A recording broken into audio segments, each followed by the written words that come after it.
Dès les années 30, le Loch Ness va être l'objet d'une enquête de grande ampleur. Opération de surveillance à la jumelle, création du Loch Ness Phenomena Investigation en 1961, un bureau d'études spécialement consacré à la recherche du monstre, sondage des profondeurs du lac avec des centaines de sonars de haute portée des années 60 à 2000, et enfin, analyse ADN des eaux du lac en 2019. 90 années de tests qui aboutissent au même constat. Aucune trace de reptiles préhistoriques dans les eaux du Loch Ness.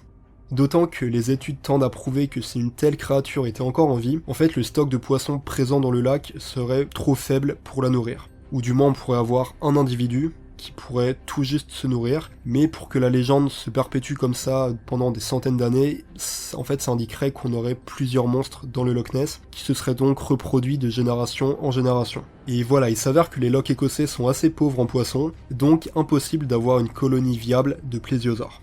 Il faut déjà partir du principe que les plésiosaures existent encore.